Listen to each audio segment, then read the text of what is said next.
नमस्कार। भाग्योदय विचार प्रवाह श्रृंखला की सर्वप्रथम जो हमने श्रृंखला आरंभ की थी वह थी साप्ताहिक अप्रैल 2020 में। और उसकी 252वीं कड़ी है आज। बात की तो दो वार्ताएं, एक गुरुदेव की, एक और हमारी दैनिक चली युग ऋषि विचार श्रृंखला और चरैवेति श्रृंखला। आज की साप्ताहिक कड़ी में हम आपका स्वागत करते हैं, अभिनंदन करते हैं। बंधुओं, इधर भारत में एक रस्साकसी का माहौल है। रस्साकसी क्या कहूँ, विदेश की जड़ों से हमारे देश के अनेक लोगों का बहुत लगाव।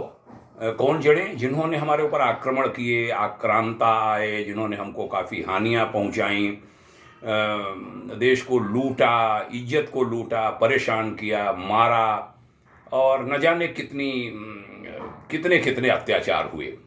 और उनके प्रति हमारे यहाँ के लोगों में लगाव, यह एक संघर्ष का विषय बना हुआ है।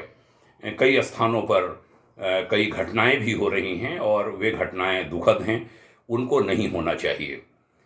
उदाहरण के लिए सैयद सालार मसूद को किया गया, सेनापति था गजनी का और गजनी का भांजा था वह भारत के अनेक अंचलों पर मारा काटी मचाते हुए, जो अवध क्षेत्र है हमारा वर्तमान उत्तर प्रदेश का, उसमें बहराइच, जहाँ मैं लखनऊ में हूँ, यहाँ से पूरब की ओर बहराइच है, वहाँ आया, बहुत आतंक मचाए हुए था। वहाँ के राजभर समाज के लोगों, महाराजा सुहेल देव राजभर उनका नाम था, उन्होंने 17 पासी बिरादरी होती है हमारी, शेड्यूल कास्ट में कही जाती है, बहुत वीर कौम रही है। 17 राजभर राजाओं को इकट्ठा करके उन्होंने उससे संघर्ष किया, बहुत भारी सेना से सबको मार काट डाला बहराइच अंचल में।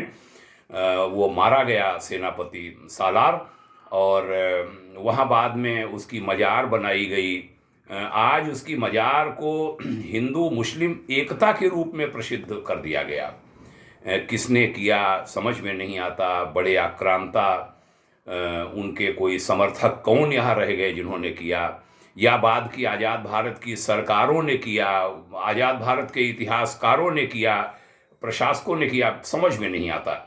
दुख होता है, नेता पढ़े लिखे थे नहीं थे, कितने थे नहीं मालूम, लेकिन जो आईएएस ऑफिसर्स, आईपीएस अधिकारी आदि थे वो तो पढ़े लिखे थे, उन्होंने तो इतिहास पढ़ा था, और ये सारी बातें जानते हुए भी वहाँ पर वह प्रतिष्ठित करते रहे उनकी मजार को, और वह बहुत प्रसिद्ध हो गई। उधर संभल मुरादाबाद के पास, वहाँ पर भी ऐसे ही कौन कौन मेले लगने की बात है, वो भी आक्रांताओं के नाम पर है। उन मेलों को योगी सरकार ने रोका है। जब रोका तब शोर मचा, और योगी जी ने तो यहाँ तक कह दिया कि हम देशद्रोह मानेंगे। जो आक्रांता आए उनके पक्ष में जो लोग खड़े होंगे, वो चाहे मुसलमान हों चाहे हिंदू हों, वो देशद्रोही होंगे, और हम उन पर विधिवत एक्शन लेंगे, उसके लिए कड़े कानून भी बनाएंगे। दुख होता है कि अगर मूर्ख हिंदू शब्द कहूँ तो अतिशयोक्ति नहीं होगी, वो बड़ा खर्चा करके जाता है इन जगहों पर, वहाँ पूजा करता है। जिनकी दादियों, परदादियों, नानियों, परनानियों, उनको सड़क पर अपमानित किया गया, खराब शब्द में नहीं बोल पाऊँगा, माताएं हैं, माताओं के लिए वो सब सड़कों पर तमाशे हुए, उनको वह पूज्य मान बैठा है। और जबकि वो आक्रांता थे, नरक में जाने वाले लोग, और उनको वो देवता मान बैठा है। पता नहीं क्या हो गया। हिंदू समाज को चेतना चाहिए, तत्काल सुधार कर लेना चाहिए अपने में। उधर संभल में साहस किया एडिशनल एसपी ने, मना कर दिया कि नहीं, हम यहाँ नहीं होने देंगे ये सब मेला, और ये सब योगी प्रभाव है, स्वाभाविक है। शासन सत्ता जब साथ में राजनीतिक इच्छा शक्ति होती है तब अधिकारी भी कर पाते हैं। बहराइच में गाजी की मजार के विरोध में बयान आने शुरू हो गए, पब्लिक से भी और कुछ पक्ष में भी आना शुरू हो गए। कहा जाता है कि गाजी उपनाम उन्हें मिलता था जिसने गैर मुस्लिमों का ज़्यादा से ज़्यादा दमन किया, जिनको मारा उसको गाजी कहा जाता था, और हम उसको पूज्य मान बैठे कि बड़े परम पूज्य हैं।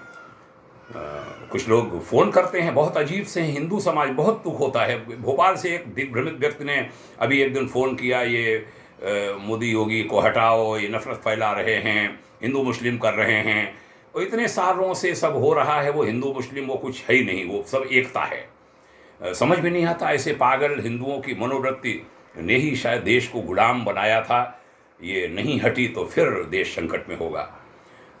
समाज जाग रहा है, ये संतोष का विषय है और ये जागरण बढ़ना चाहिए। नई पीढ़ी भी इन तथ्यों को समझे। इतिहास, बहुत खराब इतिहास पढ़ाया गया, हमारी बहादुरी का इतिहास सब छिपा दिया गया। हमारे लोगों ने, पूरा देश हमारा कभी गुलाम नहीं बना, मुगल काल हो, अन्य काल हो, अंग्रेजी काल हो, पूरा देश गुलाम नहीं बन पाया। ऐसे बहादुरों ने हमारे देश को उसकी आज़ादी के लिए क्या क्या नहीं किया, तभी तो आज हम बैठे हैं इतने बचे। और सनातनी समाज को जागना चाहिए। राजनीतिक सुदृढ़ता हो, सामाजिक सुदृढ़ता हो, सांस्कृतिक सुदृढ़ता हो, सब में मजबूत बनने का प्रयास, शैक्षिक, व्यापारिक, रोजगार के स्तर पर सब क्षेत्रों में बहुत मजबूती प्रदान करने की आवश्यकता है। मुस्लिम समाज से भी कहूँगा कि भ्रमित मत होइए। आपको सबने अपना माना है, आप कई बार नहीं प्रमाणित करते कि आप अपने हैं। आप जगह जगह, अभी नागपुर की घटना ने बहुत दुख पहुंचाया है। पूरी प्लानिंग होती है, कैसे ये सब हो जाता है। सो पूरी प्लानिंग के साथ विरोध होते हैं और ये चीज़ें अच्छी नहीं है भविष्य के लिए, क्योंकि टकराहट अच्छी नहीं होती। सब जाग रहे हैं और वो समय चला गया सोने वाला, जब कोई भ्रमित करके चले जाते थे। इसलिए सारा समाज एक हो। नई पीढ़ी से प्रार्थना करूँगा हाथ जोड़कर, देश की नई पीढ़ी जो किशोर हो रही है, जो युवा हो रही है, वह अपने में सारी समझ विकसित करते हुए राष्ट्रभक्ति, देशभक्ति, संस्कृति भक्ति, संस्कृति निष्ठा, उसमें अपना रुचि बढ़ाए और उस दिशा में अध्ययन करे और सजग रहे, एक रहे, एक रहे, एक रहे, अपने आप को हर तरीके से मजबूत करे। ये बहुत आवश्यकता है और आशा है भाग्योदय फाउंडेशन की इस बात पर, इस अपील पर सभी जन ध्यान देंगे और वह गलतियां नहीं करेंगे जो हम अतीत में करते चले आ रहे हैं। आइए ऐसा ही करें। ऐसे संकल्प के साथ आपके उज्जवल भविष्य की शुभाकांक्षा। यह चर्चाएं अन्य लोगों में भी सुनाइए, ऐसा अनुरोध करता हूं। प्रणाम, शुभकामना। ओम शांति।